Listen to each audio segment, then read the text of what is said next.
So in this video, we're gonna go and analyze through every single support in the game, and we're actually going to rank them up from the very worst to the very best. Now, there are actually 6 categories right now that we're going, and we're gonna list every single support. S, A, B, C, D, and my very beloved stop watching YouTube videos that make no sense and Reddit posts on how to play this broken hero. So I'm not gonna waste any more time. If you're new to the channel, hi, my name is Jeff. I'm an 8K player in the Europe region, and let's get this video started. Up and down, side to side, like a roller coaster. So starting actually from the very worst, the worst 4 heroes in my opinion is Invoker, Weaver, Grimstroke, and Enigma. Invoker, extended laning stage, he's not that great of a laner anyway because he needs a lot of XP. He's actually, we're in a meta that in 7.33 and later, we don't really get to have a lot of experience anyway, so this hero feels really weak in the laning stage, especially level 1, level 2, level 3. Weaver, I feel the hero is actually really squeezy, and we are actually in a high tempo meta with, Void Spirits and Pangoliers running, and this hero just dies immediately. And also, even though he's a fine laner, he's actually really item dependent, so items like Solar Crest, that's also meta, but I think he needs items like Ags and stuff, and it's so hard to find all these items. Grimstroke, nothing to say here. Fundamentally, the hero is sacrifice laning stage for mid-game presence, but again, with all these heroes, Spirit Breakers, Void Spirits, Pangoliers, everyone runs at you, and while you do have some potential with the Inkswell and the ultimate, I feel like the fact that we're in extended laning stage once again, and you don't really offer that much unless you have some kind of combo, but again, you get the first pick, so you're not really guaranteed that you're gonna have some kind of combo, makes a hero literally unplayable. If he was universal, maybe he would have some potential, but he's not. And of course, Enigma, I think Enigma, again, high tempo meta, and of course, while he's good laner, he maybe has like some potential in position 3 role, but Enigma generally got too much nerfed with the Eidolons, so definitely he's well deserved in these stop watching YouTube videos and Reddit posts. And now let's go to the D tier. In reality, the D tier is a bunch of heroes that really have not the greatest laning stage. So Air Spirit, Earthshaker, Elder Titan, Trent, Tusker, Lina, Lion, Shadow Shaman, Warlock, question mark on Warlock, he might be a C tier, and then we have Willow, Dazzle, Marcy, and in reality I'm not really gonna name anyone, you can just see them. And why are all these heroes well deserved in this category? I'm gonna start with Air Spirit. Why would you pick Air Spirit to actually move around the map when you can just pick Bounty Hunter or any other roamer, right? Like, Air Spirit never actually brought any damage to the table for the last years. His laning stage in the lane is way below average, and whenever I have this hero in my team, he usually gets to do nothing. He relies a lot on ganking and killing, but again, why would you ever pick that when you can just pick a Bounty Hunter that has a level 1 power spike, and Air Spirit at least needs level 2, right? So food for thought.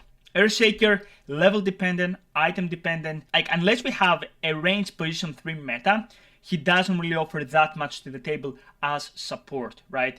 I feel like also with heroes like Void Spirit and Air Spirit and Medusa, he doesn't have damage to either kill them, maybe hold some of them in place, but most likely he's gonna get jumped on. And of course, I think that in a meta that everyone just runs right and left, he just can't keep up. And he's also a hero that he just needs dagger, it is what it is. Trend Protector, I feel like in 7.32, he actually got nerfed a lot with his passive actually not regening, and the free shard might be good, but I feel like the problem with Trend is that he depends a lot in the trees, and if you go to the side lanes, in reality, it feels like the trees are really far away from the lane right now. It's like there is bigger gap, so that makes a hero really to struggle in the lane stage. I think honestly Trent could have been C tier, but also in a high tempo meta and Spirit Breakers and Void Spirits and Pangos and all these heroes and Queen of Pain, he has one ultimate and that is it pretty much, right? So I feel like this hero is gonna come back when more ranged heroes that needs babysitting will actually come back to the meta. For example, heroes like Draw Ranger, heroes like Gyrocopter, and so on. Tusker. So Tusker, again, why would you pick Tusker where you can just pick Bounty Hunter and just move right and left? And Tusker is also a hero that needs dagger and needs levels. And the problem is, again, you don't have any of those, right? So that is actually a big problem. He might have some potential in the tri lane, but again, Spirit Breakers and Bounty Hunters are definitely just making sure that this hero is not really gonna show up, okay? Lina, fine laner, she did actually get some buffs, but too squishy of a hero, and she doesn't actually have a reliable stun, so why would you be there? The same as Lion. Lion has a reliable stun, but his numbers are not there. He doesn't have stun. I mean, you can never really go bad with Lion in the mid game, but I feel like in an extended laning stage, you can just get to focus him. He's not the strongest laner, he never was. If you've seen this guide, he relies a lot in actually just sucking the mana. And while Medusa is S tier, if you've seen this guide as well or this video, the hero just feels like he just dies. There's not enough time to buy dagger, you just need a lot of levels. Level 1 finger has like, I don't know, 5 minutes cooldown or something, it feels like. And this is also the problem with Shadow Summon, a hero that, in my opinion, I can't wait for the hero to be so strong, but the problem with Shadow Summon is that he's a weak laner. Some might say, oh, he has a lot of damage, but guys, Shadow Summon is a definition, the combination of a melee hero in the lane with the weaknesses of a ranged hero. Literally, he's a melee hero with weaknesses of a ranged hero. He's too squishy, he can just die, he can't really fight back, and your attack range, it's not like you have some big attack range. It does not allow you to attack because you are gonna go slightly ahead and you're gonna get jumped on because your attack range is like 400 or 450. Warlock is, I feel like he's a fine hero. The problem with Warlock, in my opinion, is that he doesn't really do anything. You know, if you have something like Muerta post 1, then Warlock can be fine. But in my opinion, from my experience, in the end, Shard is fine. And if you pull an incredible slow, you know, his search spell, I can't even recall the name, and you Q and you just ulti, then maybe, but again, high tempo meta, and you can just buy mech and stuff. I feel like the problem with Warlock is that you don't really get to punish any offlaner. So in reality, if you get to face a really greedy offlaner, then you're not the best hero to punish heroes. So that's really not nice. So you're really good at sustaining. Let's say you have a spec, which is like a really bad hero, but let's say you have a Terrorblade, and they are on the offense, but if they're on the defense, and you know, there is an enemy Martian, he just gets to free farm, then that's a problem, because we really want to shut down this hero. Willow, not the greatest laner, and all his duo buddies like Mars, for example, or Tidehunter are out of the meta, so he really struggles. The free shard, the Tormentor, is actually not bad, but at the same time, people not really prioritize this type of items, so definitely it's not there. Dazzle, also weak laner level 1. People are like, oh, you're just gonna poison touch. I'm like, universal here, I'm just gonna bulk up with stats. You know what's a better version of Dazzle? Venomancer. That also gets to tri-lane. You can get to Gale and you can secure kills. So Dazzle is a worse Venomancer in reality in the lane states. Sure, if enemies, you're playing some really low bracket and the enemies are just not respecting the poison touch, you can just get to pull some incredible results level 1. But Venomancer is just a better Dazzle. And of course, if you first pick Dazzle, I feel like this hero is getting countered by all these high tempo heroes, right? You might not even actually react when you get jumped on. Marcy got nerfed to death with Rebound being low range. He used to be a lot of roamers, so they're just better roamers right now. And of course, heroes that are not strong level 1, level 2, level 3, they better be really good in the mid game without needing items to actually be in a higher tier. Wyvern might have potential, but I feel like he's more of a core right now, and he needs levels, he needs items. Even as universal, you still get to struggle. So Wyvern was never a right-click hero. Now that he's a universal, he's still not a right-click hero as a support. He struggles a lot. Maybe, you know, we find another way to actually make him solid. If it's a good Wyvern game, for example, you get to play versus Meepo, you get to play versus Wisp, versus this type of heroes, it's actually pretty good, but you get to first pick a support, so you can never actually pick Wyvern. Alchemist, nerfed too much. Roaming, he can be fine, but I feel like with all the nerfs in 7.32, 33 actually, after his buffs, he got nerfed a lot. Tiny, not enough mana, really weak laner, not great roamer. Bounty Hunter is just better. And Muerta, I think Muerta, the silence can be fine, but there are just better heroes, for example, in my opinion. I don't think you offer that much to the mid game, and his lane stage is okay, right? So why would I pick an OK laner and, let's say, quote, bad to bad in the mid-game hero? I don't understand. So this is all the D tier. And now we're gonna go to the C tier. Now, the C tier, we have Dawnbreaker, Ogre, and you can see the rest, right? And we're gonna analyze everyone, okay? So, Dawnbreaker, if you've seen this guide, I love the hero, but I feel like, and the hero can actually be, if you get a 3-shard, can be great. You need some kind of early buzzer or mage slayer. I feel like the problem with Dawnbreaker is like, it's big cooldowns in high meta, and at the same time, the lane partners of position 1 are not the greatest. For example, if you have something like a Wind Ranger, that's fine, or like Medusa. But if you have like Morphling, Slarks, Monkey Kings, question mark, you don't really have the best synergy. Usually, the melee heroes want to protect a ranged hero, right? So we love, for example, Troll. PA is fine with close gap. We like Gyrocopters. We used to like a lot of Lina back in the past, Prophet, and so on. So I feel like double melee in the lane can be a little bit questionable. I feel like Dawnbreaker, I still get to pick him as a position 5, right? But I feel like the hero, just because I don't really trust big cooldown heroes that don't have a setup. For example, if I compare Dawnbreaker with a hero like Bane, for example, it's just day and night because Bane is way more reliable to make something happen, again, in a high tempo meta. Ogre Magi, nothing to say here, the numbers are just not good, and Ogre will always be like B/C tier because, well, Bloodlust is just too good of a spell, but the rest of the spells are like not great. That's all. Ignite is annoying as slow. Maybe if you just multicast, it's gonna last forever. It's annoying, but it's not good. Patch is C tier. One might say, why would it be like a D tier? Because Patch, fundamentally, because has a shard, you might be able to pick it up from the Tormentor, is gonna be always a thing. And also, I think Patch is really underrated if you can just land a hook in these early high grounds. For example, people try to end the game 10-25 minutes in, and of course we're in a meta that vision is luxury, so maybe hook is actually more great of a spell.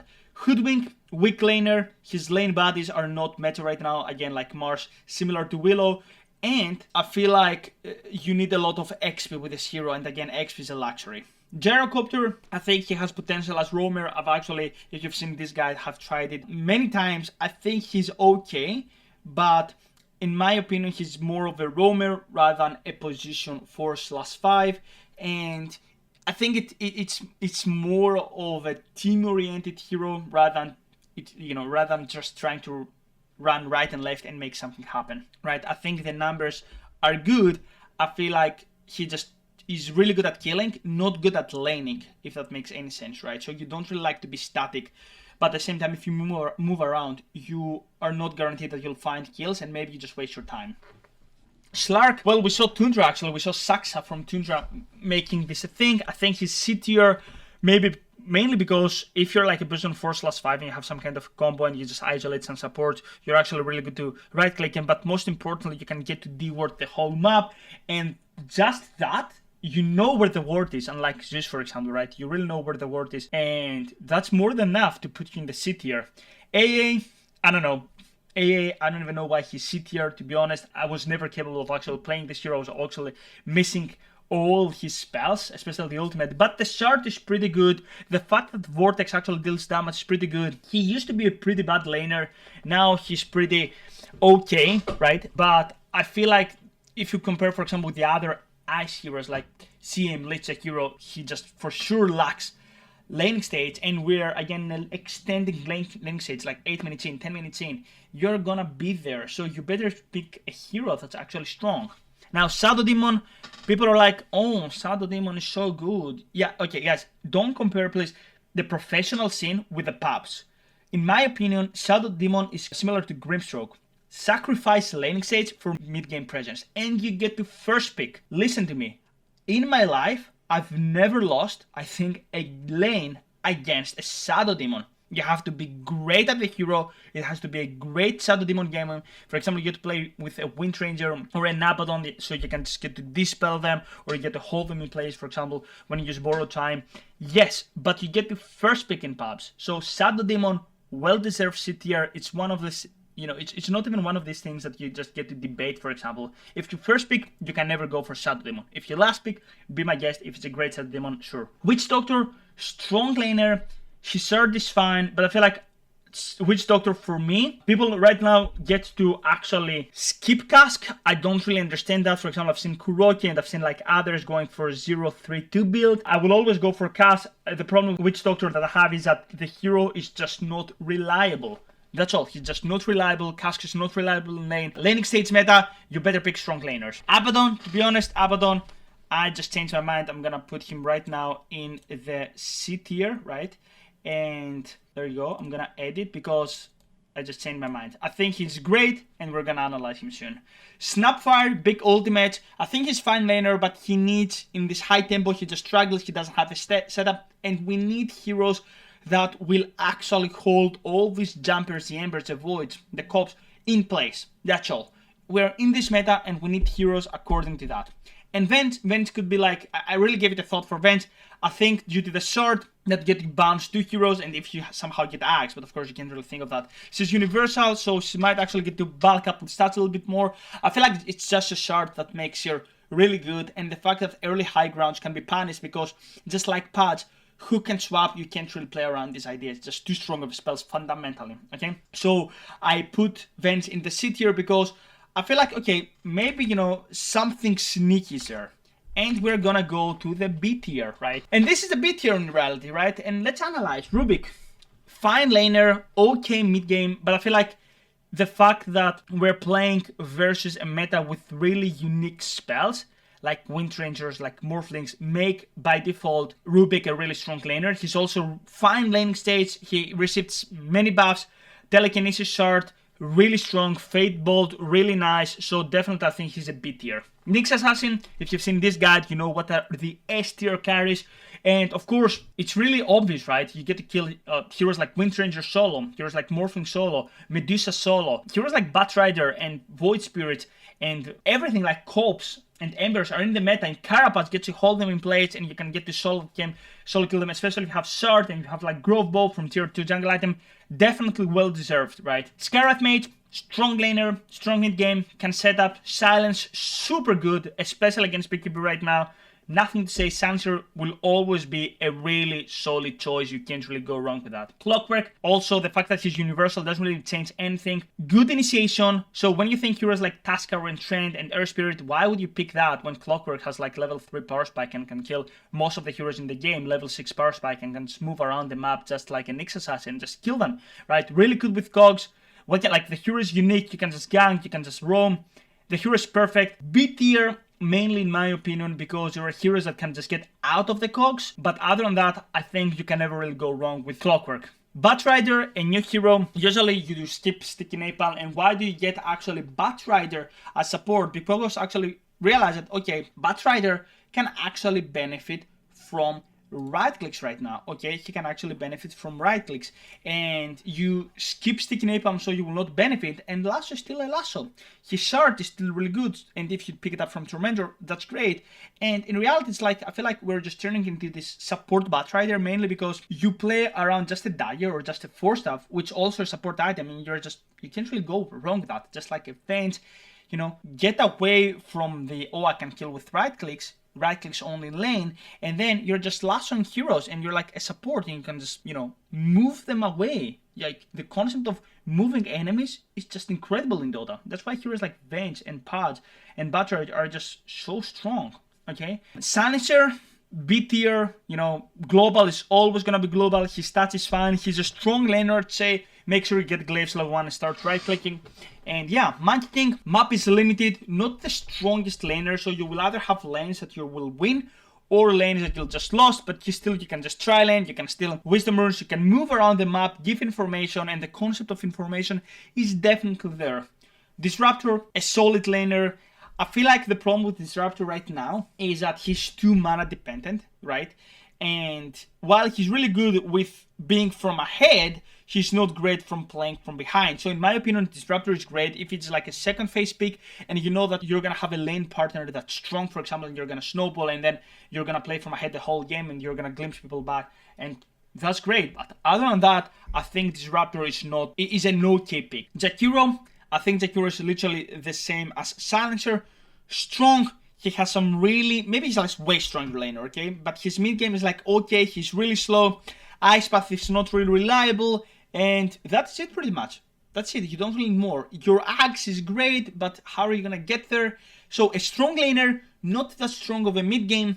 In my opinion, the Ice Path is really good. It's just not reliable. Kotal, this is mainly for position 4. If you've seen this guide, you know what I'm talking about on how to lane. But I feel like Kotal, fundamentally, now that he's Blinding Light, really strong. Chakra really strong, especially with all this meta, with the Void Spirit, with the Pangos, with the Corpse, with the Pax.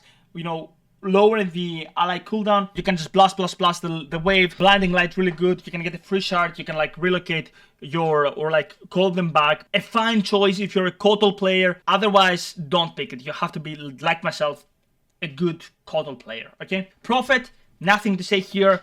I've seen these. People are like, oh, Prophet, the lowest win rate hero, and Immortals, like the win rate is like 40%. Stop. Probably haven't played. Please don't be a bot. It's as simple as that. Give it a shot. See this guide, and then we go on Zeus. Zeus is like hero that me and my student, 7.32, gained a lot of MMR. Yes, Zeus position 5. I want to make a video. Sadly, I didn't have time. But just the fact that you can just get to D-word, the fact that you have a lot of health, armor, damage. People are like, oh, people have things like Zeus is weak. But in reality, you trade better with most of the supports in reality. Okay? Zeus is a great hero. Your ultimate got a lot of buffs. And if you get a free shard, you can get to split boost even more. Your Q is actually great because you get to do so much more damage early on. And you can just hold waves because percentage, you don't even need the shard.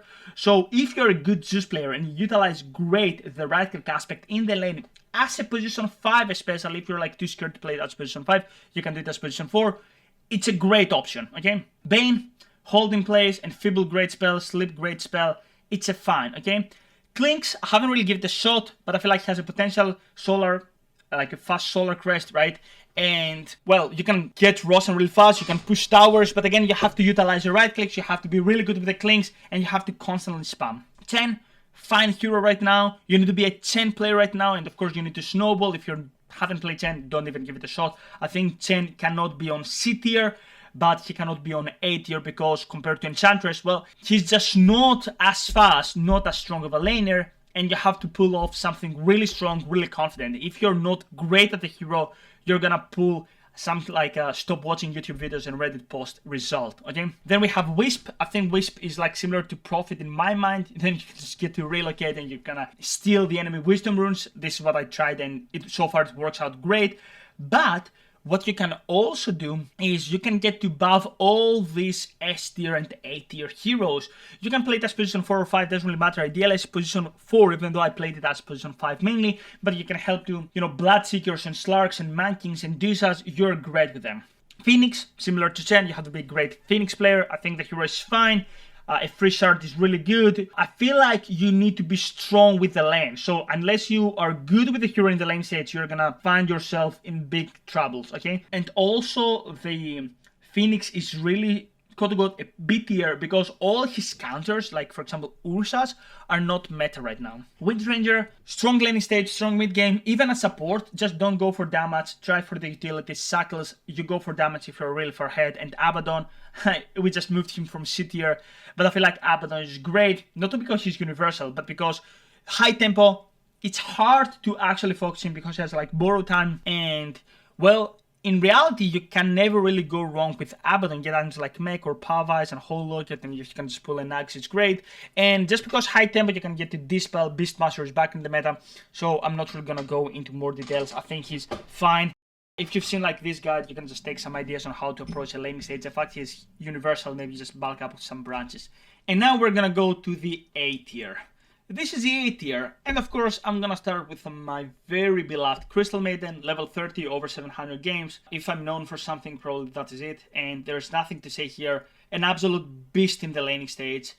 The fact that you just give Arcane Aura in your team is extraordinary. As a position 4 is great, as a position 5. Your mid game is okay, but the fact that you have such a strong laning stage, and that you have the ability to bulk up, and people like to see Crystal Maiden and they're like, oh, we're gonna try to kill Crystal Maiden, and then you have items like Fluff Hat, level 10 to 150 health, Siege of Serenity, and many times I play CM that have like level 10, 1500 HP. I'm like, come to me. You get Pavise, you get Force Up, you get Glimmer Cape. You can also see in this guide if you can just get a free shard to get the Blink BKB, but again, gold's a little bit of a luxury right now, so that's kind of rough, right? But you can never go wrong with Crystal Maiden. She's an actual beast. The end.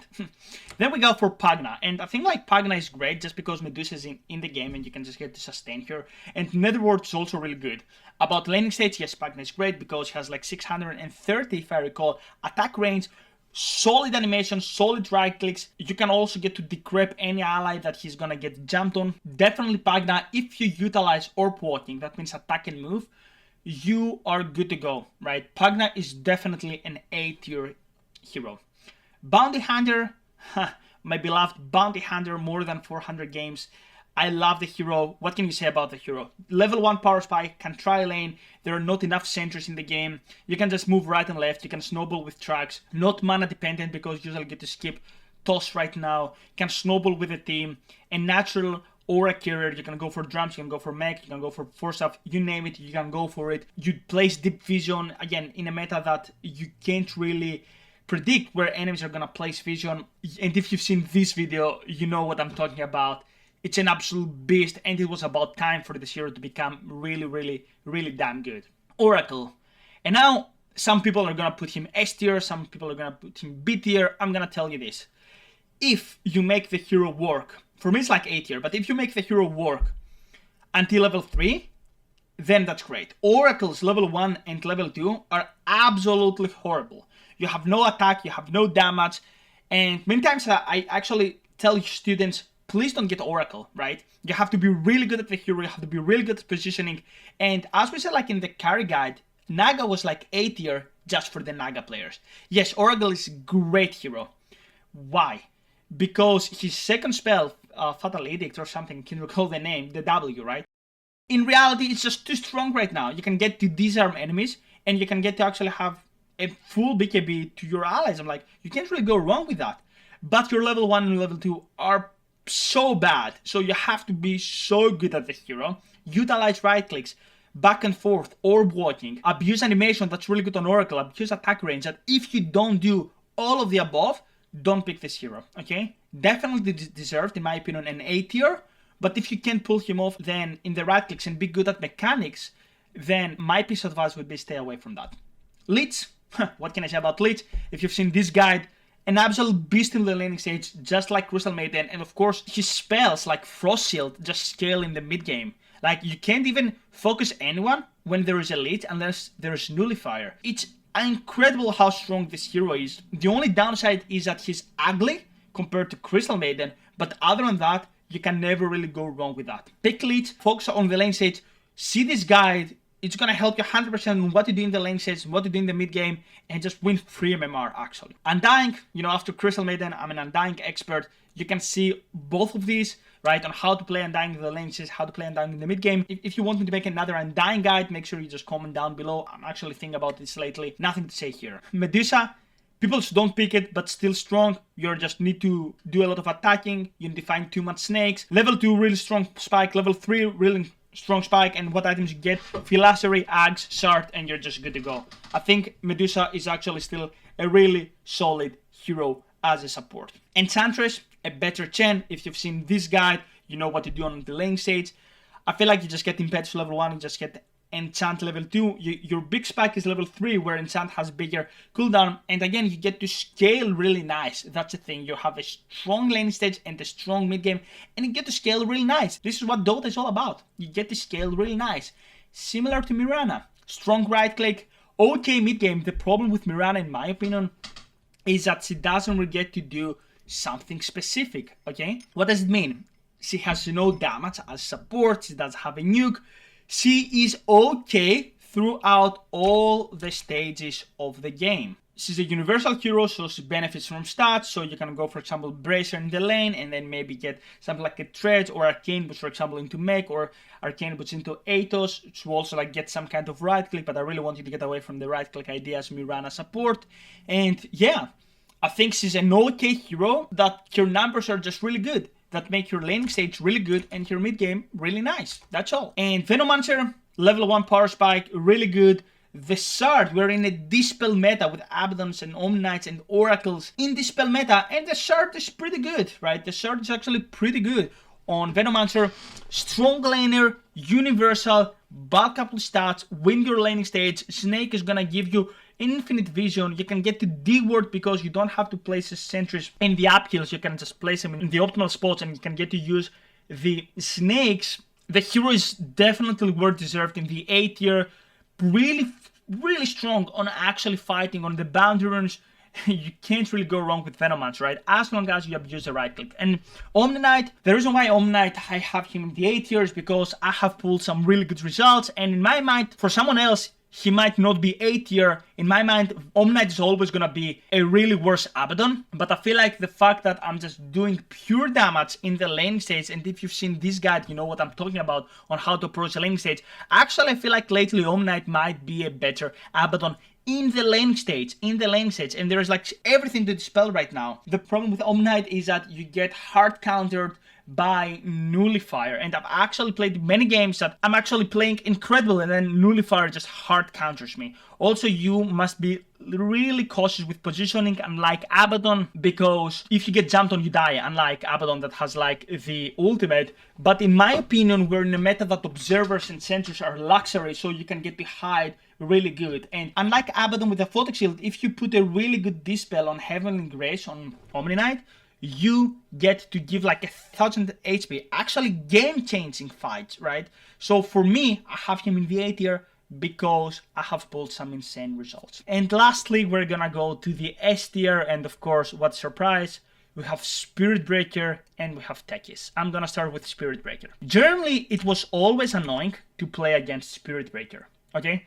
The concept of global presence, passing through BKB, it was incredible. It always made heroes to make Lincolns. But the fact that A, the numbers are just too good right now. B, you get to steal a Wisdom Rune. You just get to charge from the fog. You just place an Observer and you just get to do this trick. Clap, clap. I'm so skilled. You get to rotate in the mid lane for every single rune. You're not mana dependent. You get to bass and you deal so much damage. You don't really need to waste a lot of consumables in the lane. Your numbers are extraordinary. Damage wise, number wise. It's just so good. And then you just need a Windlace in the face boots in reality. Okay, and then you just get Drums or Shadowblade or Axe. You scale incredible. Like, this hero is the epitome of no skill, high reward. You can never go wrong with Spirit Breaker. Like, what I'm doing in my games right now with both of the heroes, I get to first pick them and they get to banned. It's not like I want to play them. I really don't. But this is a case, right?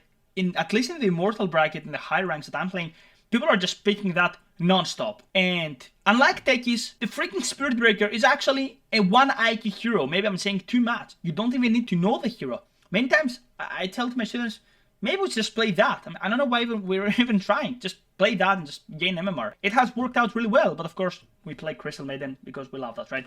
But in reality, the numbers are just too good.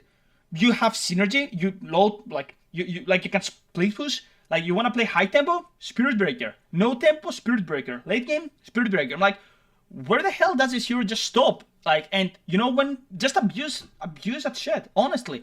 And Valve is gonna, nerf it at some point, but maybe like after the major or something. Until then, use it. And the same at Techies. Universal hero. Strong in the lane stage, strong in the mid game. Can still, I've played Bounty Hunters, and the guy just suicides in my face, and he just steals the Wisdom Rune. His second spell, the Disarm thing, it's absolutely busted, and then you get a free shard, and you can just use it with others. You can get to Mudfight. You can get to use bombs. I was playing with BSJ, and he literally just back-to-back killed both of us. Like, he just died. It was like funny. He literally just died from mines, right? Of course, he just messed up, but he literally just died. So you can't really go wrong. You can get to D-Ward really nice. Why? Because you can get bombs in the uphills. Strong in the lane stage. Skill in the late game. Disarm, Vision, Universal. Get items like Solar Crest, for example, or you can go Drums, or you can go anything on this hero. It's absolutely busted, right? And you don't even have to be, it's not like Spirit Breaker level. You still need to click buttons, for example, and know your limits. I think Boxy played some really good Techies recently, but you don't even need to try that much. You just play 2-3 games, you're like, okay, and now you get to see why is Oracle, for example, A tier, and all of a sudden he's up because he just counters or tries to counter Techies in the mid game, right? And you get to see, oh, I'm just that good, and I have 500 attack range. I'm universal. If they were just to nerf the universal, it would be great, because at least now he doesn't have that much stats to bulk you up. Right? This guy has 7 armor, 600 health, 60 damage, insane attack range. I'm like, hello, are we gonna do something about that? And of course they're gonna patch it in a month, right? They're gonna nerf it in a month. And my piece of advice, this is a whole tier list. And my piece of advice, many times I'm thinking, why would I play Crystal Maiden when there is Spirit Breaker? Because Crystal Maiden, this is one of the most hated heroes in the game, and everyone will do anything to kill you. And then I'm thinking, dude, I can just pick techies and I can just never die, you know? I can just suicide in, I can just throw bombs in, and then I can just get out alive. And if they jump on me, I can just press one button, they can just get disarmed. Like, that's nice. Why am I even trying to play like Undyings and Crystal Maidens? And because I'm playing literally all the A tier right now, but why am I just playing that? And this is something that you should also need to question yourself. Why are you playing like the support you're playing when there's like Tex and Spirit Breaker? Just pick that and 1000 MMR, boom, like that, right? So this is my thought process. This is why I have ranked the hero the way I have. And let me know your thoughts. I'm pretty sure many might not agree, especially with heroes like Prophet and stuff. But I feel really confident, you know, that this is mostly a support channel. Maybe I'm actually gonna switch out to the mid lane or to earth lane right now.